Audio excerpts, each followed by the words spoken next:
people, real stories, real recovery advice.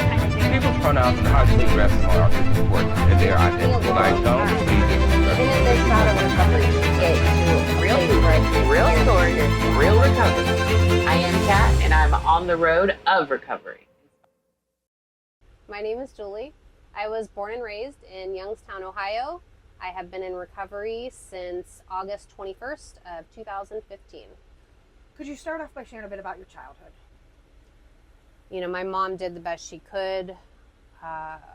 When I was 8, I lost my sister. My sister passed away, and she was the oldest of us, and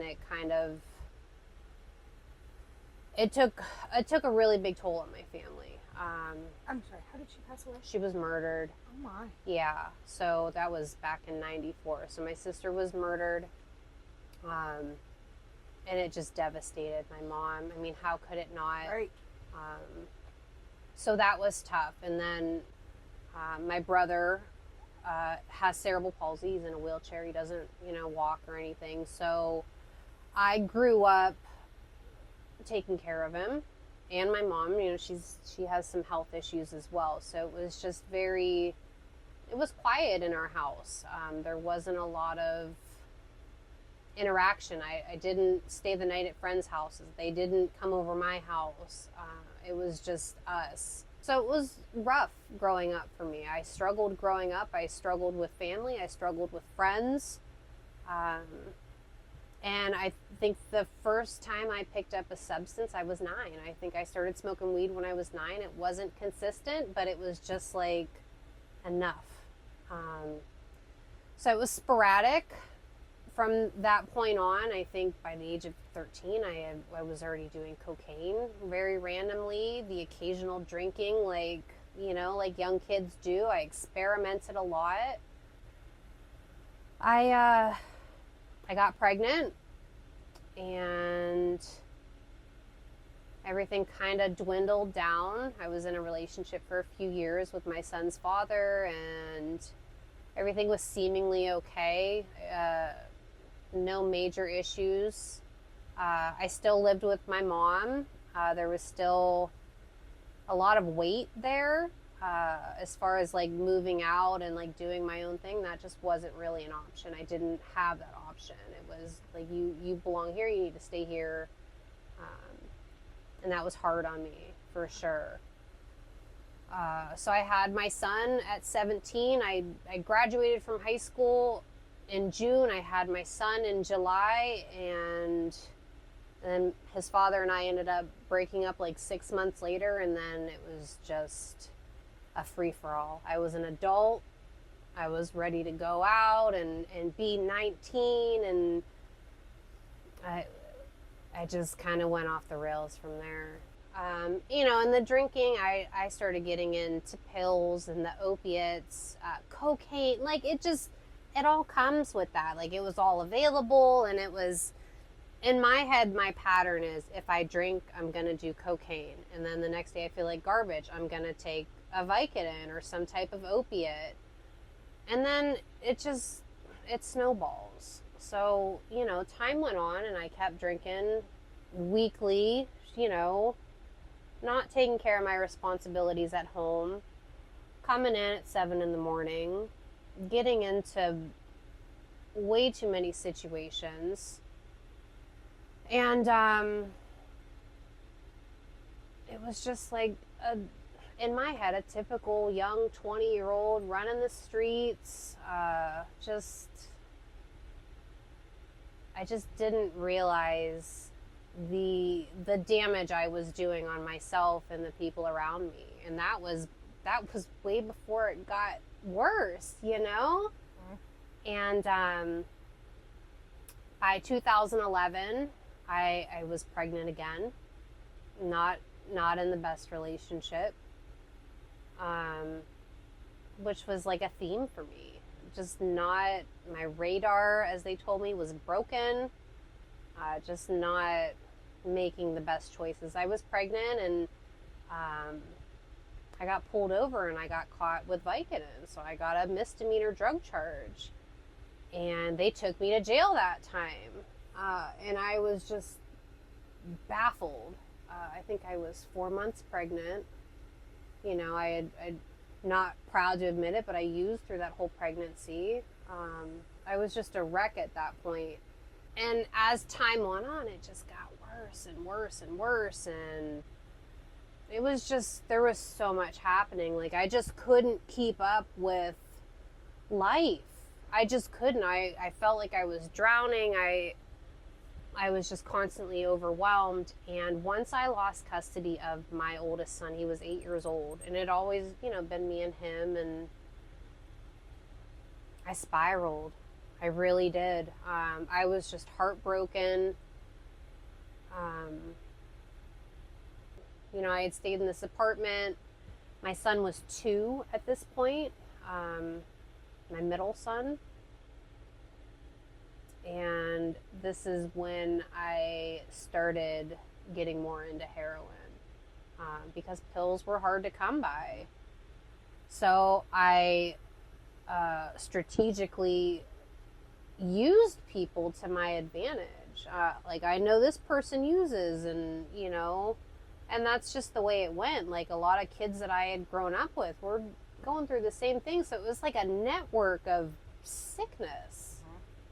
And so, you know, I moved this childhood friend in, and I knew that he was not doing well, but, like, I don't care. And I started using more and more, and I started using IV. I started shooting heroin, and I didn't know how to do it, so I relied on him to do it for me, because I was so inexperienced, and it was just so unhealthy and so toxic. So it was just my youngest son at that time. He was 2 years old, and he came in, and I get high. And I overdose in front of my 2-year-old. And I wake up with paramedics over me. They had to Narcan me. How did they get called? The guy that I was living with called. He's like, "You were blue. I didn't know what to do." He's like, "Your son was, like, shaking you." And I remember sitting on the couch, and I was blowing bubbles with him. And next thing I know, I had paramedics. I was on the ground looking up, and I had a bunch of strangers staring at me. And CPS came knocking on my door at like 9 o'clock. And they said, you got to call somebody for your kid. We can't leave him here with you. And I called his grandparents, and I said, "Can you come pick him up? I got to figure this out." And they did. They were always amazing to him, and they took him. And then I met with, like, a caseworker. It's like, "All right, just get everything situated. Like, we're just gonna just do okay. Everything will, you know, he'll come back." And Go to treatment. yeah, of course, go to treatment. Just, you know, clean everything up. We'll bring your son back. Easy peasy. Yeah. No, it's never that easy. No. Never. Do you think at that point you started to think about maybe having a bit of a problem, or was there still quite a bit of denial? I did. Okay. So I told myself I would only snort heroin. So I started to bargain with it. I'm only going to do this much on these days, and I'm still going to... I wasn't ready. I knew there was something wrong. Like, I cannot get out of this legal system for the life of me. Like, I just can't. Yes. So I kept going to work, and I was still using, and my landlord came into my work, and he showed up at my job, and I was like, "What are you doing here, man?" And apparently he got a police report, because I was in his building. Mm. And he evicted me on the spot. And I was like, I don't know what else to do. I really don't. I'm living out of a duffel bag. So I started calling First Step, and I didn't have a phone. So I used my friend's phone, and their phone, and his phone, and her phone. And I kept calling, and the gentleman that had worked there, his name was Stan. And I remember talking to him, and he's like, "I'll get you a bed. I'll get you a bed and detox. I'll call you back when it's ready." I'm like, "I don't have a phone. Like, I don't know how you're going to contact me." So every time I was around someone for a small period of time, I'd call this number back. Like, I was that determined. I just couldn't do it anymore. It's so hard to describe, because that hopelessness and that fear and anxiety and despair, like all those ugly emotions and feelings I had, it was like a warm blanket came over me, and something told, like, you're gonna be okay. You're gonna be okay. And it was like the first spiritual experience I had, and I'm like, I'm gonna be okay regardless. And that helped me stick it out and start learning about the disease of addiction, and I stayed in treatment for 54 days. Wow. And they're like, what about sober living? I'm like, where else am I gonna go? I did what they told me to do. Go to meetings, get a sponsor, work a program. And I was so serious about it. Like, I had 2 home groups and I had a sponsor, and I worked my steps, and I volunteered at treatment centers, and I spoke, and things were changing, and I was ready for that change. And as scary as it was exciting. My life is beautiful now. It's not perfect by any means, but I have an amazing life. My oldest son, eventually 18, that's a done deal. I never got custody back of my middle son, and the reasoning behind that, and it's not hard. As a mom, it's not easy for me to say, so I've shared this with a lot of moms in recovery, because society has this image of mothers, like, you have to have all your kids under the same roof, and that it didn't fit me. It didn't. And I had to really come to terms with, are you really going to do that to your son?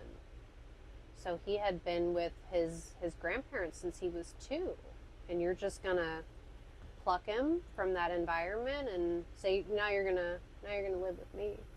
I couldn't do that to him. So luckily, I started rebuilding a relationship with my dad, and there was a house that I could rent, and I got my own house for rent. And, meantime, life is happening, and I have bills, and I met my future husband, and I had 2 kids back to back. I had 2 kids in 1 year.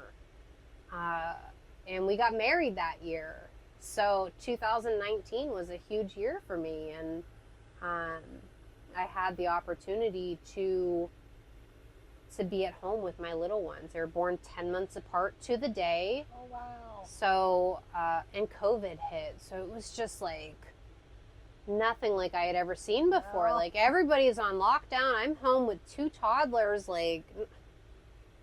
So luckily, my husband was, he's in recovery too. He was able to go to college and get a degree and work his way up in the company that he works for. And I was given the opportunity to stay at home and raise my kids. That's awesome. And I was learning how to be a mom. And it was hard. Yes. I didn't realize how hard it was just being a mom.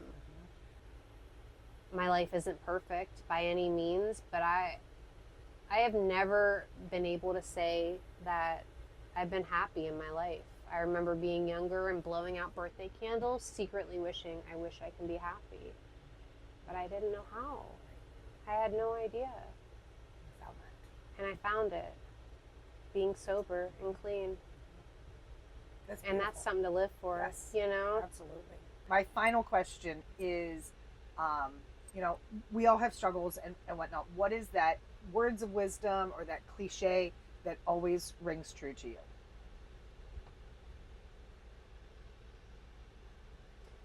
That one day at a time.